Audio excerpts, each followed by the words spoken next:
Bonjour à tous et bienvenue dans cette nouvelle vidéo Better Call Saul saison 5 épisode 2. Alors on a de la chance, on a vraiment de la chance pour tous ceux qui, comme moi, aiment Better Call Saul, 2 épisodes consécutifs. Alors, il faut bien préciser que c'est exceptionnel. La semaine prochaine, ce sera donc l'épisode 3 que la semaine prochaine. Et pour répondre à tous ceux qui me posent la question de comment ça se fait que c'est pas en binge-watching et tout ça, que Netflix n'a pas mis tous les épisodes d'un coup, tout simplement parce que Netflix dépend de la diffusion d'EMC. Et EMC est encore dans le délire un peu traditionnel de diffuser un épisode par semaine. Donc, Netflix est obligé de se mettre au diapason. Ils ont pu se mettre au diapason par rapport aux 2 épisodes consécutifs diffusés par EMC, donc le dimanche et le lundi. Et donc du coup, Netflix a pu les diffuser, mais pour les autres épisodes, ce sera un épisode par semaine. Voilà pour répondre à votre question. Alors avant de rentrer dans le vif du sujet sur ce fabuleux épisode 2, petite annonce, vous pourrez me retrouver ce vendredi 28 février en live, yes, en live, pour la cérémonie des Césars 2020. Voilà, donc je commenterai la cérémonie des Césars 2020 en direct. Je crois normalement à partir de 20h30, 20h45, je vous donnerai les précisions exactes dans l'onglet communauté et également sur les réseaux sociaux, sur Twitter, etc. Donc vous aurez l'heure exacte. J'espère que vous serez nombreux. Et puis j'espère aussi qu'on discutera beaucoup de cinéma. Voilà, que ce sera une cérémonie où on va parler de films, et non pas que de politique. Bon, même s'il faut s'attendre à beaucoup de polémiques, bien sûr, par rapport à tout ce qui se passe, mais j'espère qu'au moins, il y aura une place quand même laissée un petit peu au cinéma. C'est un peu le but de ce genre de cérémonie. Bon, voilà. Donc, retrouvez-moi en live le vendredi 28 février, entre 20h30 et 20h45. Soyez là, soyez nombreux. Alors maintenant, on peut commenter cet épisode 2 de la saison 5 de Better Call Saul. Je rentre immédiatement dans les spoilers, je suis désolé. Pour ceux qui n'ont pas vu l'épisode, regardez-le bien sûr. Prenez bien votre temps, appréciez, savourez et vous reviendrez voir la vidéo juste après. Alors l'épisode s'appelle 50% off, 50% de réduction, on va traduire ça comme ça en français. Et ça commence par une scène absolument géniale, pré-générique, en mode, allez, Breaking Bad, disons-le carrément, où tu as 2 dealers qu'on voyait dans le premier épisode, où tu as Jimmy qui distribuait ses cartes en fait, en disant 50% de rabais pour les délits non violents. Et là, tu as donc la reprise de cette scène du point de vue des 2 dealers qui ont cette carte et qui vont commettre plein de méfaits, plein de délits, prendre de la cam, voler des trucs dans les jardins, etc., etc. Enfin, faire des tas de conneries. Et tu as cette espèce de montage hyper cut avec une musique frénétique et tout ça. Une séquence évidemment qui rappelle les grandes heures de Breaking Bad, même celle de Better Call Saul. Et scène qui ne sert pas à rien puisque ces 2 dealers, on va les retrouver dans une scène importante où on met en scène Nacho, puisque Nacho va être vraiment au centre des débats dans cet épisode. On va mettre donc en scène Nacho et Crazy 8 et Lalo. On va retrouver ces 2 dealers qui vont chercher de la cam, qui appartiennent au clan Salamanca. Et le truc, c'est que Nacho va se la jouer un petit peu super-héros, on va dire, dans cette scène. Ça va être l'opportunité pour lui de gagner la confiance de Lalo et du clan Salamanca en récupérant la cam, puisque les 2 dealers n'arrivent pas à récupérer leur cam, la cam est coincée dans les tuyaux, Crazy 8 est envoyé sur les lieux, il n'arrive pas non plus à récupérer la cam, il monte sur une échelle, évidemment les flics arrivent, parce que dans Better Call Saul il n'y a rien qui se peut se résoudre comme ça, bien sûr, il y a toujours un élément qui vient perturber le bon fonctionnement des choses, et donc résultat des courses, qu'est-ce qui se passe? C'est que Nacho va se la jouer un petit peu homme de confiance en allant de toit en toit, récupérant la cam, et voilà, il réussit par ce biais-là à gagner la confiance, enfin, du moins c'est ce qu'on pense, à gagner la confiance de Lalo. Et pourquoi Nacho fait ça? Puisque cette scène nous ramène à la scène post-générique, après le générique, où Gus Fring met une super grosse pression à Nacho en lui disant « Maintenant, il faut que tu gagnes la confiance du clan Salamanca ». Scène absolument génial, où tu ne vois même pas le visage de Gus Fring, c'est-à-dire que tu le vois juste comme ça, tu vois juste son nez, ses yeux, etc.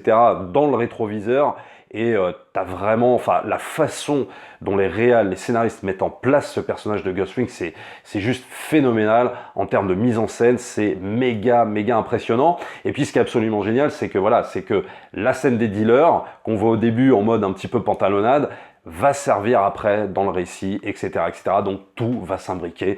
On est vraiment dans un bijou d'écriture et de mise en scène. Je ne le rappellerai jamais assez. Alors ensuite, on a la relation Jimmy et Kim, qui, pour le coup, est en dents de scie. C'est-à-dire qu'on a une Kim qui est de plus en plus saoulée, évidemment, par les agissements de Jimmy, qui n'est plus Jimmy, mais qui est devenu très clairement Saul Goodman. Même s'il va admettre que son histoire des 50% de rabais, c'était une mauvaise idée, bah, on sent que là, Kim, elle est peut-être pas au bout du rouleau, mais voilà, quoi, elle commence vraiment à être de plus en plus saoulée, son éthique en prend un coup, elle lui redit qu'elle ne peut pas mentir à ses clients et tout ça, et il va se passer une scène qui paraît anodine comme ça, mais en fait elle a son importance, puisque Saul va lui faire visiter une maison qu'il aimerait bien acheter avec elle, vivre dans une super belle baraque et tout ça, et c'est là où il va regagner un petit peu la confiance de Kim.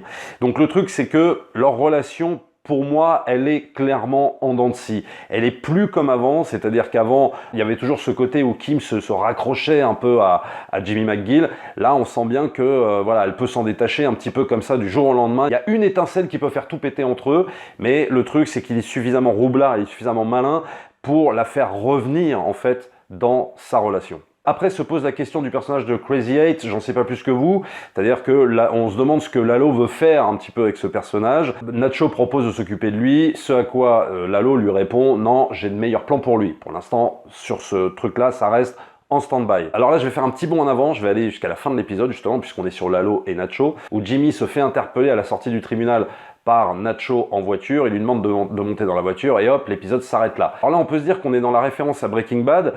Pour moi, c'est plus une imbrication dans la narration, c'est-à-dire que on peut se dire que Jimmy va être mêlé à Lalo.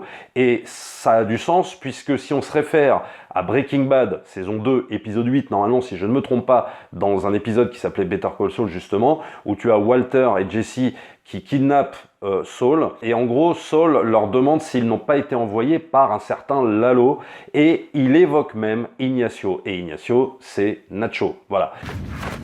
Oh, oh no, no, no, no, no, no! No, it wasn't me, it was Ignacio, he's the one! Oh no! Donc on voit bien que tout ça se met en place, que forcément Jimmy Saul va être mêlé à toute l'entreprise mise en place par Lalo, par Nacho également. Donc on va voir comment tout ça se déroule. C'est toujours la question du comment. On sait que ça va se mettre en place, mais comment tout ça va se dérouler. Et c'est ça évidemment qui va être passionnant dans la saison 5. Lalo didn't send you? No, Lalo? Who? Oh, thank God! Oh, Christ! Alors, superbe scène évidemment dans cet épisode 2, c'est la scène de l'ascenseur avec la substitut du procureur qui a vu clairement le manège de Saul, qui lui est au tribunal comme s'il était en train de dealer de la meth, enfin il fait absolument ce qu'il veut avec ses clients, il est là en mode il téléphone comme ça, il règle des affaires en 2-2, c'est une scène complètement surréaliste et il faut qu'il règle son problème avec cette fameuse Suzanne. Qu'est-ce qu'il fait? Bah, il fait tout simplement bloquer l'ascenseur, donc là on est clairement dans une pure scène à la Saul Goodman et hop, en 2-2, enfin en 20 minutes on va dire, de passer dans l'ascenseur, sa requête avec la fameuse Suzanne est totalement réglée. Ensuite, qu'est-ce qu'il fait? Il va voir le mec qui s'occupait de l'ascenseur, dont le fils, je crois, dont le fils est impliqué dans une affaire, que Saul Goodman promet de régler, et hop, c'est bon, emballé, c'est pesé, il a fait du pur Saul Goodman. Donc scène, mais complètement dingue, scène absolument jouissive, qui doit durer, je sais pas, peut-être 5-6 minutes, mais vraiment, on est encore dans du très très haut niveau en termes de mise en scène et d'écriture.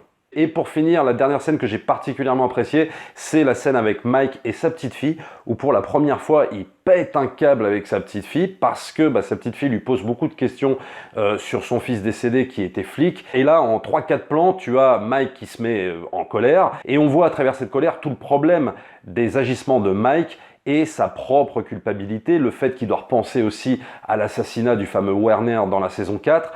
Et tu vois, moi, c'est ça que j'aime dans cette série, c'est que rien n'est surligné, c'est-à-dire que juste à travers la mise en scène, juste à travers le jeu d'acteur de Jonathan Banks, tu comprends, tu as tout compris, il n'y a pas besoin de rajouter 4, 5, 6 lignes de dialogue pour capter à ce moment-là la psychologie du personnage de Mike. C'est juste du grand art. C'est Better Call Saul. Je trouve que même Breaking Bad, pour le coup, oui, c'était pas une série, évidemment, qui surlignait les choses, mais de temps en temps, allez, on rajoutait peut-être 2, 3, 4 lignes de dialogue pour bien faire comprendre certaines situations. Dans Better Call Saul, ils en ont même pas besoin, quoi.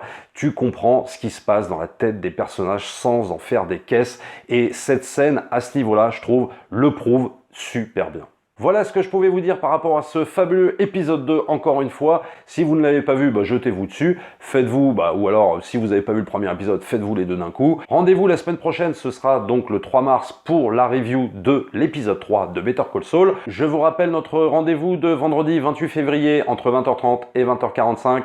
Je commenterai la cérémonie des Césars et je la commenterai seul pour le coup, mais je compte sur vous pour venir nombreux. Abonnez-vous à la chaîne, likez, partagez évidemment comme d'habitude et nous on se retrouve très très vite pour de prochaines vidéos. Ciao!